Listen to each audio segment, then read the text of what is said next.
Welcome back, my lords and ladies, to the Cast Beyond the Wall. We are your guide to all things Westerosi, and we're here to bring you a review, analysis, and fan v fan debate on HBO's Game of Thrones successor series, House of the Dragon. In today's discussion, we're going to provide you a quick review of the House of the Dragon Season 3 premiere, Salton Sea, Fire and Blood. I'm your host, Caleb Masters, and Daniel, I forgot the Dragon's insurance. They told me this was when we took the break, I was supposed to get the Dragon's insurance because you never know what's going to happen in the next season of House of the Dragon. I didn't listen. Wouldn't you know it, my dragon is now sitting at the bottom of the ocean, and there's no insurance firm in all of Westeros that's going to cover that. Yeah, I'm really sad for you. Like, you're going to be out a lot of money on that. Should have gotten that insurance. I should have gotten that insurance, especially file under the name Jay. He is the man from across the Westerosi Sea. I hope he bought Dragon's insurance. Sir, introduce yourself. Hi, I'm Daniel Stoll. I did not get Dragon's insurance, but I am really excited to be talking about our favorite characters. Our characters Sir Kristen Cole, yeah? Your favorite? Yes, that's one of them. He's wearing a Kristen Cole fan T-shirt. Just it was audio only, but Daniel Stoll definitely. Yeah, my most hated character. Yeah, I didn't forget that one. But as I was thinking about this, I was like, yeah, my favorite characters is like Rhaenyra and Alicent and a bunch of other people that I can't remember the name of. Maybe 2 years really did something to me, but I had to really jog my memory to get back into like, who are these people? Why do I care? Sorry, Dan, I couldn't hear a word you were saying. I was too busy staring at Sir Kristen Cole on your T-shirt with this big thumbs up. Yay for nihilism is what it says on the T-shirt, everybody. What were the teams again? Was it Team Red and Team Yellow? Was that the war?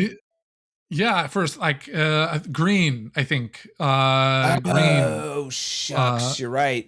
The greens and the browns. That's right. Oh wait, this isn't football. Yeah. Oh no, the greens and the blacks. That's right. Yes. Not only did we forget the Dragon's insurance, but also much like I'm going to guess about half of the listeners who are still tuning into this program, you forgot the names of most of the characters in the 2-year wait. Daniel Stoll, I'm really glad that despite that 2-year wait, despite the fact that we forgot most of the characters' names, except for Sir Kristen Cole, of course, I am glad that you're sitting down here with me to talk about House of the Dragon. Now, on the note of forgetting characters' names, we have a little bit of a programming update, ladies and gentlemen. It's been 2 long years since we had House of the Dragon, and wouldn't you know it, life keeps lifing. Daniel, how's your life been the last 2 years? You good? Anything changed in your world? Actually, yeah, I've had some major changes in the last 2 years. I completed my graduate degree. Last time we were doing this, I was recording in my like internship office during my master's degree, and so now I've completed that, and so like I have fully started my career as a therapist, and so that's been really exciting, actually. But it has been quite busy and gives me very little time. Like I didn't get back from work tonight until like 8:00, which is why we're recording pretty late. So yeah, it's been exciting, but busy. Yes, the busyness is heard. And laugh, it's so late. See, speaking of changes, I now record from the West Coast, so it's only 7:00 as I'm speaking into the recording microphone. So early for all of those like yourself who are not on the superior West Coast time zone. I'm just joking. I don't actually believe in the West Coast superiority thing. Since we last moved, my wife, Lauren, and I, that's right, Lauren Weingart, Warren Masters of Rapid Fire and Blood fame, have moved across the country to the Seattle metropolitan area. Also, my other dealio is outside of working a day job, is I host and produce a movie podcast, The Cinematic Schematic, over at thecinemetropolis.com. And we recently put that bad boy on video, which is really cool. It's also quite a lot more work, like quite a lot more. And because of that, the big changes, and also just like, the last thing I would say is just, more, life reprioritization as things change. You gotta like kind of look and see, what do I actually have time to do? And for me, if we're going to do a program like this, what do I have time to do well? We could just slap something together. Maybe people would listen, call it a day. But if we're doing a program like a podcast on House of the Dragon, we know the listeners. We've read the emails. We've seen the social media reactions. We've read the reviews. where if we even spell someone's name incorrectly, we will get called on it. So if we cannot do a show very, very exceptionally well, the question is, should we do it at all? And my answer to that is, hell yeah, we are. We're going to do it whenever the heck we feel like it. But also, that might be a lot less frequently than a weekly recap show. So this episode, we are going to be reviewing the season 3 premiere, as we noted. However, we will not be back with weekly recaps of episodes, doing like the deep dive scene by scene breakdown. And we will probably not be back to review each episode. However, this RSS feed, the Cast Beyond the Wall, will remain immortal and alive because in the event Daniel, myself, LaRon Chapman, Austin Lucari comes back from the grave, and we have things to say about House of the Dragon, we're going to put them in this feed. However, for this season 3, it is unlikely you'll hear from us again until, mid-season or end of season. So stay subscribed, Cast Beyond the Wall. We're not dead forever. However, you will be hearing from us less regularly. Because as I said, if we're going to do a House of the Dragon podcast, my lords and ladies, we're going to do it well, and we're going to treat you with the respect you deserve, unlike the Greens who treat you so poorly. Oh my gosh. Daniel, those Greens, man. King's Landing, I don't know if you remember how hungry King's Landing was. We're not going to treat our listeners that way. That is the programming announcement. Of course, if you have things to say about this, you can email us, castbeyondthewall@live.com. You can leave us a review on Spotify or Apple, or you can hit us up on social media. I have since last season, perhaps, no longer on the platform formerly known as Twitter or X. It got co-opted by a right-wing lunatic who has not only made the content very bad and the algorithm worse, but the really function of the platforms work. So if you want to find me or talk to me, Instagram, CMasters Talk. Now, before we get into the review for the premiere, I just want to note that we are not going to be spoiling any events of House of the Dragon, anything after this episode of the House of the Dragon, because yes, there is a book, Fire and Blood, in which the show is based on. There are tons of spoilers out there. We will not be spoiling any of that in this little review reaction episode. Daniel, just to break the ice, it's been 2 years. What has kept bringing you back to House of the Dragon after multiple 2-year breaks? I have to admit that when the House of Dragon originally was announced as this sort of spinoff, I was very excited for it. And even after the first season, I was feeling pretty positive. And I have to admit that these year gaps do diminish my enthusiasm over the years. I noticed that I'm not as excited maybe as I would have been before these gaps. However, that being said, I do think that Game of Thrones and then in extension House of the Dragon, when it is working and when it is kind of firing on all cylinders, it is doing really exceptional work. And that is something that I don't want to miss out on. I want to be a part of that and be able to see what it has to offer with these sort of budgets. I think TV shows have this opportunity that maybe some movies don't, where they can do something like I think this episode does really well, which is have these long form scenes that with really high budgets and can have this really great spectacle that really lasts. I think that's something that House of the Dragon has done really well. I think it's something that Game of Thrones did really well, and it's transferred over to House of the Dragon. And I think this episode is actually a perfect example of that. So for me, that is what kind of brings me back, is that there's going to be these epic, almost excellent execution moments, and it is worth getting through these 2-year gaps to keep coming back for that. Yeah, no, I think I would say something similar, which is, I mean, honestly, the biggest thing is I love talking about this stuff with my friends. And, Game of Thrones, I would argue, is one of the last monoculture events that has aired, 2019, pre-COVID. And since then, just everyone's interest in terms of television programming and attention, frankly, has been so divided. There's so few things that everyone culturally just kind of gets immediately or watches. Game of Thrones was like that. It was like a cultural phenomenon for, at least the second half of its run. It just got bigger and bigger every season, which is kind of wild. And though House of the Dragon has never gotten that popular, and I don't think it's ever been as good as the heights of Game of Thrones, I do love being in this world. I do love the politicking in the high fantasy realm. I do have a lot of interest in perhaps, which of these side characters in particular, the ones that are less obvious, I'm really interested in how their stories play out. And I love talking about that with friends like yourself, previous guests we've had on this podcast, or even coworkers at the water cooler. And that conversation is really what brings me back. And I think a big part of that, as you put it, is the big climactic event episode. This episode, as we'll get into, definitely feels like it should have happened last season. And that does not hold this individual episode back. But I will say, in terms of the momentum, I have texted a couple of friends since it aired, and I've had some good conversations. So that's yay. But going into the episode, I was like, are any of my friends even still watching this show? Because we're not talking. No one was. Granted, I don't have as much FaceTime with my Oklahoma community. I'm still making the friends in the Seattle community, but I didn't hear like this cultural fervor for the season 3 premiere of House of the Dragon. It was more like oh yeah, that's coming up, isn't it? Oh, I guess it's so it's been refreshing to see, that there are still a lot of people watching it, though perhaps not as many people as I think were really fully bought in on season 2. But this was, in fact, an incredible hook. This episode is an incredible hook that I'm sure is going to bring people back into the fold. Let's get into sort of our review of the episode.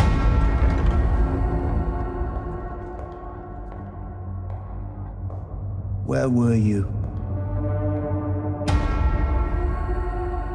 Alicent came to Dragonstone. She will open the gates of the Red Keep and surrender to me.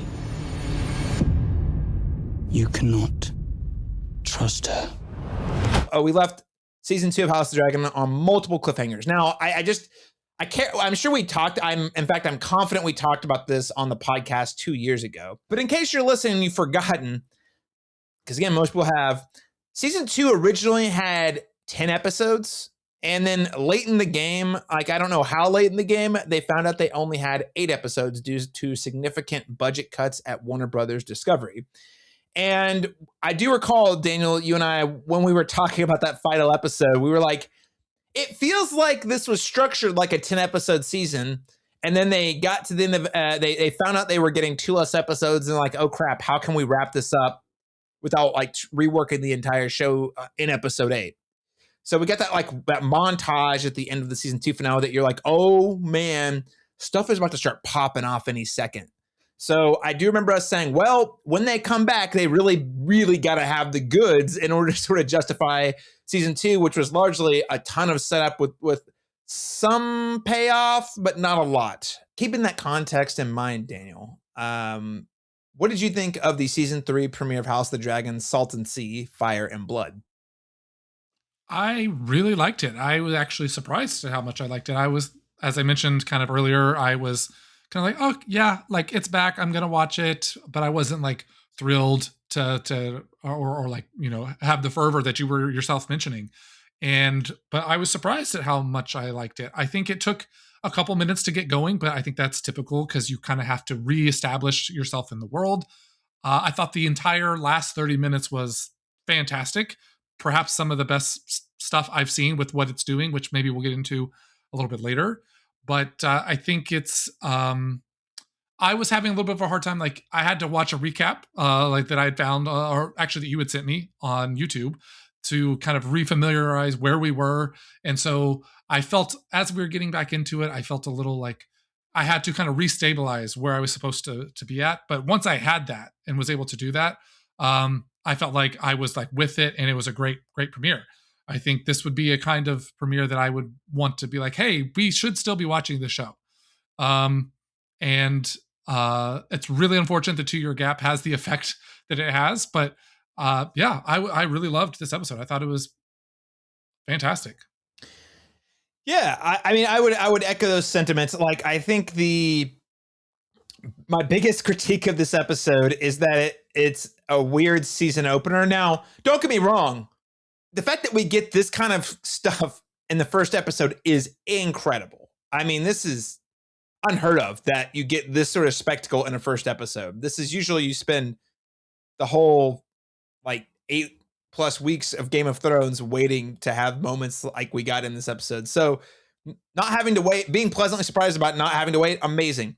I will say though, yes, one of the things season premieres often do well is they sort of recalibrate where you were from the last season and sort of in very creative, smart, subtle ways reintroduce you to the main players without if it's done well, without hitting you over the head with the specifics. What I will say about this, because of the 2-year wait, and because I, unlike previous seasons, was not able to watch the entirety of the show leading into the season, I was like, there was a lot of who? Oh, okay, I remember. What were they doing? Okay, yeah. And there's also characters like for example, Lohar, who is like the lady who is leading the pirates, the triarchy, and she's not an important character. Like, that's what's bizarre. It's not like she's a character we've been following this whole time, but you would not know it from this episode. This episode uses her like she has been this character who's been around. She's been in a couple of episodes and has a beef with the sea snake. And again, excellent execution. Didn't really matter because watching this episode on its own, I was bought in. She was vengeful and after sea snake. But in the context of the larger show, you get like characters that are not actually that important in the grand scheme introduced as really big players. And then there's other characters who are kind of a big deal who like basically get one scene. I mean, we didn't even see Otto Hightower, for example. And last we saw that dude, he was locked in some sort of, well, actually he has been captured and we don't know what happened to him. And then there's also another scene where we get introduced to new characters where, because there was a gap, I was like, have I met this guy before? I haven't. I have not met this dude before. And I'm not sure what to make of the role he's playing. And then I saw the promo for the season's coming. It's like, oh, this dude who is a member of the Greens, the Hightower family, is apparently going to be super important. So there was just a little bit of I finding my footing in terms of like recalibrating where I was and the story and who the players were. Took a moment. And also the first half of the episode. And I would say the other part of it is, and this is probably the first time viewing, is because it was a season opener, the pacing was also like, wait, I feel like we're ramping up to something, but it's too early for that. And it was a very bizarre feeling of like, okay, I feel like I'm being dropped right in the middle of something. So just pacing issues as a season 3 opener. As an episode on its own, though, terrific stuff. I mean, we get a giant sea battle. I mean, this is even bigger than probably what we got the Battle of Blackwater, which is still probably one of my favorite Game of Thrones battles. But the Battle of Blackwater, there wasn't actually a ton of stuff we saw on the water. And this episode, man, they went all in. They did the big sea battle, and it had the goods. It had the emotional stakes. I didn't know it was going to happen. That was exciting. And I was personally invested in terms of, is the sea snake going to be able to outrun Lohar? Is Corlys going to...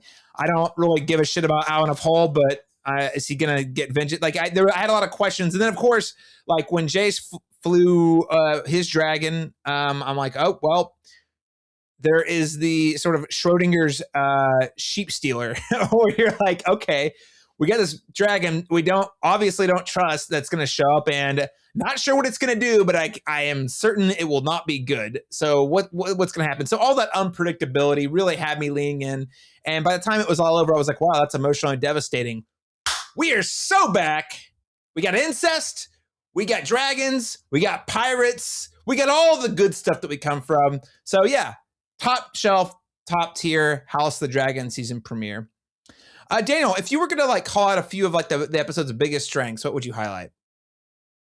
Yeah, I think you highlighted a couple of them already. I definitely think the ship battle and whole sequence, basically the last 30 minutes, was some of the best stuff I've ever seen. I think it may exist, but I don't know if I've ever seen a sort of ship naval battle into like ship chase be as effective as this was. Like, I think this might be the best I've ever seen that. It's like some master and commander shit, like it's that good. Yeah. Yeah, it was like, especially when they went through like the Narrows and they were like navigating that, like I was like feeling the tension in that scene. I was like, I don't think I've ever seen a ship sequence like this, and this is fantastic.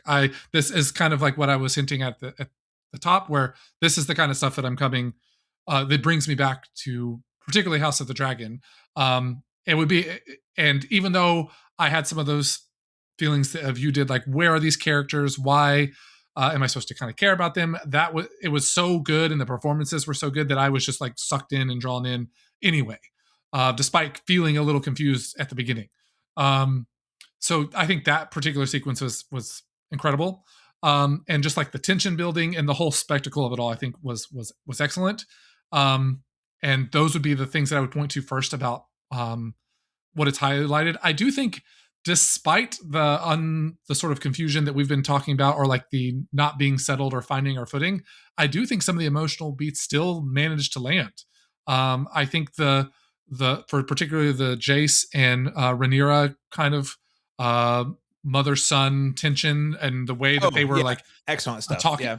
Yeah, I thought that was also really well done, and the emotional impact of what happens with Jace, but then the kind of how he does it to himself and the way that he treats his mom at the beginning. I thought that was all very well done and really effective. Okay. Actually, let's dig into this just a little bit. Was Jace right? No, no. Like I don't think you could ever, in my opinion, like ever justify physically restraining or taking away another person's autonomy. Sure. No. I guess, okay. Yes. I think we're on the same page about that. Yes. Okay. Taking away one's autonomy is a bad thing. Always bad. Universally bad. I agree. Yeah. Sorry. Strategically, was Jace correct to be like, yo, you're kind of the MVP on the board, so maybe don't go to this thing that definitely seems like a trap? I think he has some very good points, but I also probably think if Rhaenyra goes there, she probably handles it differently too. So like, I think that's a good episode. It's because like the answer is not obvious about like what was the right answer, which I think is what makes it work really well. I think that ultimately they just need to work on their communication, like if they could just communicate better. I'll be honest. And again, I am generally team Rhaenyra overall. Generally, I say team. I'm not really actually teams, but yeah, I generally prefer the blacks versus the greens. That said, whenever Rhaenyra's like, I'm going to go to this battle, I was like, why the hell would you do? You're like, literally, if you go and die or your dragon's down, it's over. Like, why would you do that? She just like immediately was like, I'm going to get in there. And strategically, that seemed like a very reckless thing to do. That said, Jace also got himself killed. So there's that. I do think Rhaenyra makes a good point. I think this is in the episode. This isn't in the next time on, where she makes the point about like, if she were a man, that like, she would be able to, like, people would have valued her, like her wanting to do do that. Yeah. But I think she says that towards the end of the episode, where she kind of makes this point, like she is people are condemn her for wanting to be out and be active, and they kind of see her as this like thing to protect. And her view is that because she's a woman that's happening, and that if she were a man, that would not be happening.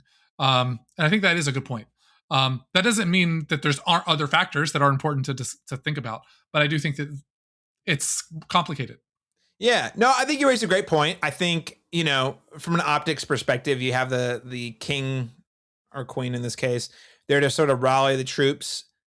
Strategically, I would argue that it's reckless on either side, because you're making yourself vulnerable, especially for something that didn't seem like it was. It's one thing if it's like, oh, this is clearly like a battle that's really, really going to matter, and it was strategic. In this case, it was like, oh my gosh, we got ambushed. We're getting ambushed. There's a trap. But either way, at the end of the day, Jay still did lock her to room, and that was not great. And then it cost him his life.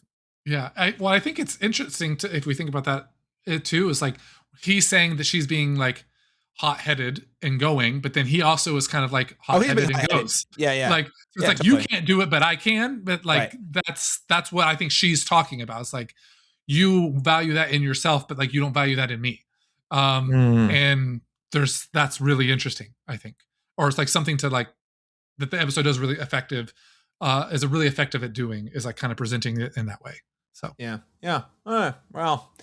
I think there's definitely some interesting nuances to parse there, because I just went off my gut. I was like, strategically, you just hear you're being ambushed, and your gut reaction, on one hand, that is respectable as a leader to be like, yeah, go in there and like knock it up. But also, strategically, it's like, well, if they're being ambushed, this seems like a trap. Maybe don't, if you're the most important player, you don't spring the trap, you send someone else to spring the trap. But, you know, I don't know. That was my initial reaction. Was like, why would you? I mean, Jace was obviously in the wrong for a variety of reasons. And also, neither of them could have predicted that Sheep Stealer would show up and really wreck things. But yes, I think you nailed it. This is part of what makes the show great. Like, there's not always a right or a wrong answer. And oftentimes, there, you know, I would argue, and we'll talk about it at the end, like, there's not even any clear winning and losing here. It's just a lot of things happened and a lot of egos butt up against each other. And that leads to some pretty disastrous results for pretty much every party involved. Most importantly, though, Tylan Lannister gets thrown off the boat. You know, that was a pretty big loss, I have to say. Yeah. Do we always love to see Lannister go down. Always see a Lannister go. I mean, we saw Jason Lannister get decap. Like, well, you and I were joking. Did you remember when the Starks walked out and dropped the dude's head? Did you? Speaking of remembering, did you have a reaction like me where you're like, wait, who's that again? Yes, I was like, okay, I'm supposed to know who that is, but who is that? I definitely had that moment. Yeah, it's like very clear that you're supposed to know who it is. And then I was like, oh, he looks kind of like the other Lannister. Oh, I guess this is the twin. That's right, there's twins. So yeah, I just kind of, again, honestly, this is probably, and listen, this is also part of the reason we're putting the podcast on pause. But like it's a little bit of viewer error. I probably should have rewatched the whole thing, but I will say, coming in, as I think a lot of viewers of this show are, not having watched any episodes and see, there was definitely a lot of like, wait, who's that? Why are we okay? Damon's doing what? Okay, yeah. So yeah. Anyway, it definitely feels like instead of them, when they structured season 2 like 10 episodes, and instead of like restructuring season 3 episode 1 like a premiere, they're like, nah, man, we're just gonna roll with it. And I don't know if you were to watch the whole show continuously, you probably wouldn't even notice it, and it wouldn't be a big deal. I'm really curious about what's coming in the future episodes to see sort of how this sort of like bombastic opening informs the pacing of the rest of the season.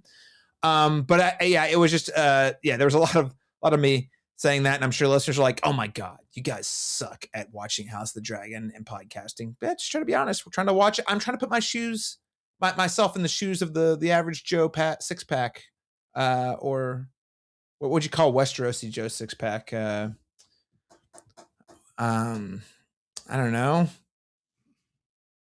Jace, probably one of the Jace wine bottle. I don't know, just your average Jace wine bottle. You know. Yeah, I was gonna say it'd probably be some like Snow or like some bastard name. Like that's probably right. what it would be. You're right. I'm getting a new name after this bastard name. Okay. Yeah. So Daniel, if you were gonna give this thing a letter grade, what letter grade would you give the season 3 premiere? I think I'd give it I think maybe I'm cheating. I'm gonna give it like an A-. I think it was fantastic. I think it was great. I do think our points that you were saying are valid in that, like, it does feel like, we didn't have enough time to really re-stabilize into this world or get our footing again. And some of that is due to the 2 years. Some of that is because, season 2 got cut short into and some of it's weird, and I will take some heat for this. I mean, I'll take ownership of it. Some of it's that I just simply did not get to do the homework like I typically have done. Right. But I also don't know if the entire season going back into, but I just don't feel like the hype has been quite the same way.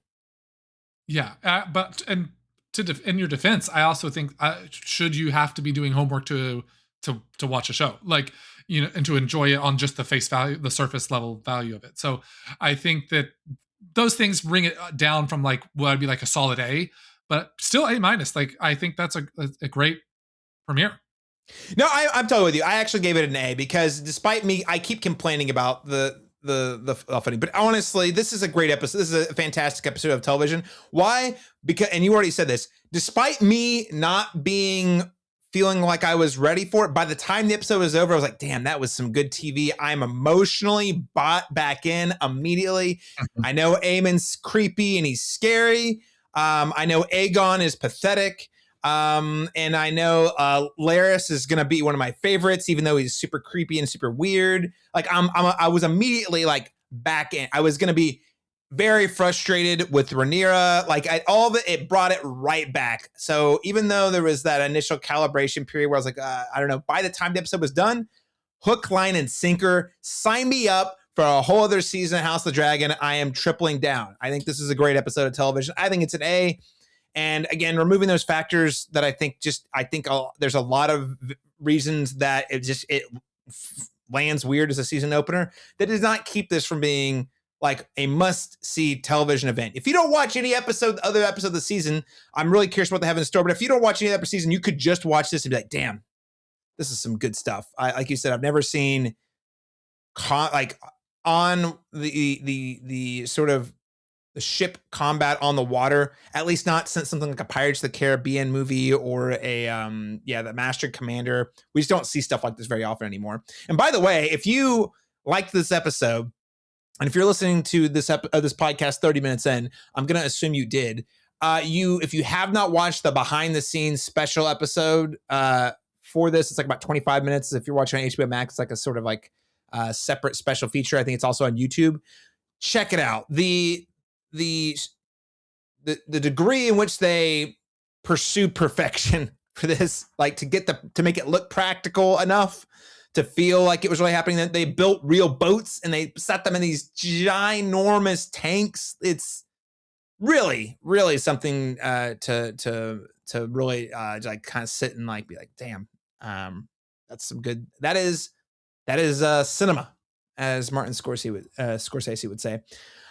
Daniel, what else would you like? What else are you hoping to see this season? We just got a giant episode. Well, what's left? What do you want to see? Well, I do think that this episode is kind of giving me the setup for what I would want in a way, which is I want to see the status quo change in a pretty significant way from like a plot wise. I do feel like we've kind of been in this, like with all of season 2 up to this point, with this episode included, we've kind of been in this point of like, okay, we're in this battle or this war of the dragons, the Dance of Dragons, and Alicent is this way and Rhaenyra is this way, and we're kind of thinking about making these moves, but not a lot is happening.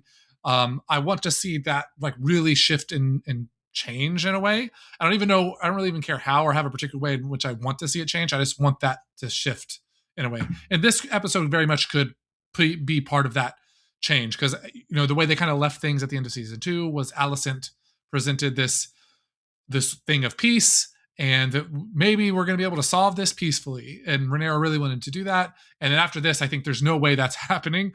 So how does that shift in the way that we maneuver, and what do we actually do? I think that's what I'm excited to see. And I think this episode is good. It's like setting us up for that. So yeah, I know. I love that you said it that way. It wasn't funny how they had that agreement at the end of season 2, and then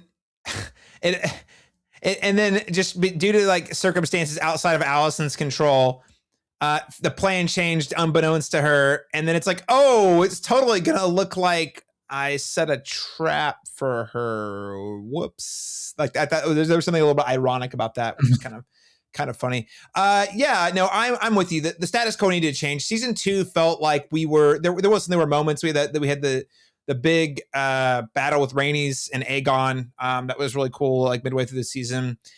But like it really, even that did not seem to significantly shift the status quo. We've kind of been living in this space since the season 1 finale, where we're like, hey, it's time to go to war. And season 2 felt like, all right, well, war's kind of happening like here and there, but like now it feels like this is the moment when we should be shifting gears. We need something that's like the scale of the War of the Five Kings from like seasons 2 and 3 of Game of Thrones, for example.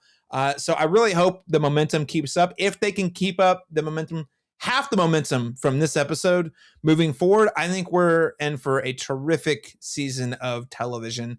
And I, for one, can't wait to see what happens next. And again, having not read Fire and Blood, at least not completed it, I am really eager to see how they sort of end this story as well, because Westerosi history doesn't end with this war, the Dance of the Dragon. So where's it going? We've only got 2 seasons to find out. Well, as always, we're going to wrap up the episode by awarding honors to various characters in the episode. And we always start with a who won, who lost, and who is the biggest wild card coming out of this episode. So Daniel Stoll, who is this episode's winner? This was a really hard category to pick for because I felt like you had mentioned this something like this earlier. Is everybody feels like they lose in this episode, so this is actually really hard. So I was trying to think of who didn't lose is almost how I have to pick this. And I guess I'm picking Aemond for that because he just is like, he's king now. Aegon's out somewhere. And so he's king and he's just chilling. That's all he does in this episode. That's what I went with. His mom, we don't have to break all of that down. So that's kind of what I went with. It's like, he's the winner because he didn't lose much. All right. That's a great point. I'm going to go with a twofold. Number one, pirates who want Lohar, but actually I'm not even sure if that's true. I think the pirates lost a lot too. Actually, scratch that. Daemon Targaryen did win his battle, and he has himself Jason Lannister's head. That's about the only person who I think might have come out on top in any capacity in this episode. This episode's loser, Daniel Stull. Who lost, or maybe better yet, who lost the most? I would have to say Rhaenyra. Like, she's lost another child, and another blow in this war that she is found herself in. And so I think Rhaenyra I hate to kind of say it this way, but she's got almost nothing left to lose. Like, she's lost so much. Quick question on that note. Do you think, strategically, between the greens and the blacks, who do you think ends up being on top strategically after the battle? That's a tough question. My gut and my hope is that I actually kind of want to be with Rhaenyra, but I actually think it's really hard to tell. But I think the idea would be that this is some sort of catalyst and gets her to maybe to do something. I don't know. So that's my answer for that. I'll say this. I actually think it puts the greens are in favor here. And here's why. Well, number one, they lost Jace and a dragon, and he's one of the most skilled dragon riders they had. So that's number one. Number two, I think this episode is evidence that her strategy to make unskilled dragon riders, giving them dragons, on dragons they have not fully trained. Both the dragons haven't been trained, but also the dragon riders have not been adequately trained in the same way. Is an incredibly risky strategy. We see Sheep Stealer in this case actually is what cost, I would argue, is what cost them the battle. The chaos of literally lighting some of their own boats on fire. And then you've got these other, over waiting by King's Landing, you've got these other dudes who have the Targaryen heritage. They're like bastards, and they don't seem like they're going to be super reliable. So, it's a bold strategy, Cotton. We'll see if it pays off, but it's not looking like it's not last season. It looked like, oh my God, how can Rhaenyra lose? She's got like 6 dragons. It's game over. And that's even what Aemond thought. But as we're seeing here, I actually think she's at a disadvantage now. Because now it's like, well, can we trust these dragons we're sending to battle aren't going to roast our own dudes? I don't know. I don't know. Yeah, that's a good point. And I did consider Alicent for the loser here just because she had to have the moment that you're referencing with her son. I feel like that's a pretty big, just have your son, you could tell the uncomfortableness of her in that moment. So you wouldn't kiss your one-eyed son, Daniel? No, we don't need to discuss this. I don't think. I think it's enough to say that she's a loser. I think she definitely lost something in that exchange. Yeah. I would say this episode's loser is everyone else. Aegon, he's a pretty big loser this episode. I mean, everyone else, but I think Aegon in particular had to really be humbled quite a bit in this episode, and he's pretty pathetic, admittedly. And he even acknowledges how pathetic he is. So ultimate loss, I would say. This episode's wild card, Daniel. Who is the wild card? I actually went with Rhaena for the wild card, just because of the things that you mentioned when she came in with her dragon, and she was burning everybody. So like there was like a wild cardness to that, and like we don't know if she's gonna be able to get this dragon, trained and be able to listen, and if what that effect is gonna have. So that for me was my wild card for the episode. Yeah, and also like, how is Rhaenyra going to react when she finds out Sheep Stealer is lighting half of her fleet on fire? That's I just don't know. I'm really curious about what that conversation is going to look like, but it's certainly not going to be good for Rhaena. I would say Lair Strong always playing the wild card. Now he's clearly trying to get Aegon out of King's Landing. I found it hilarious that Aegon, if he had just bent the knee, this whole exchange could have been over and they could have moved on, but his pride kept him from doing that. And then Larys is like, oh, well, the reason he can't bend the knee is because he's King Aegon. And that's also incredibly risky play. And it really makes me question Larys's motives. Like, what's his game? We actually really don't know what his game is at this point in time. So I am watching him very carefully. I can't imagine he's going to flip to the blacks, but also, is he really just trying to protect Aegon? I don't know about that either. So I would say he's a pretty big wild card. Daniel, this is our special award, one you create. What is the special award you'd like to hand out this week? You were actually referencing part of it. It's the biggest idiot award that goes to Aegon. Like, just literally, like, all you had to do, man, was just like say a couple words, and he just couldn't do it. And undercover, man. You're undercover. You're incognito. I know you got yes, but you set it aside to not die. He almost died. He should be so thankful that Larys was there to be able to like quickly quit on his feet, adjust. Like, you can see just how quickly he adjusts, where he's, oh yes, we're just here. We bend the knee to Rhaenyra. As soon as Aegon does his stupid thing, he's immediately, okay, yes, we are, but this is why. Like, he already has the plan. So thank goodness for Aegon should be very thankful of Larys's ability to keep him alive, because otherwise he would be dead. Mm-hmm. Well, I have a special award here. It's the you forgot to wear your plot armor to the battle award, and that goes to Jace Targaryen. Jace, man. Plot armor. Yeah. Don't you know it's important? Don't you know you're in a Game of Thrones TV show? Plot armor, my guy. You got to wear it. So don't be like Caleb and forget to buy the dragon's insurance. And don't be like Jace. Wear the plot armor when going into a big event episode. I guess he just thought it was a normal standard season 3 premiere and was like, oh, right. I'm good. No one dies and no one as important as me dies in season 3 and a season premiere. So right. Arrogance will cost you. Daniel, anything else you'd like to say about the House of the Dragon season 3 premiere, Salton Sea, Fire and Blood? It was an exciting episode. It got me hooked in a way that I was surprised by, and so I am excited for the rest of the season. Amazing.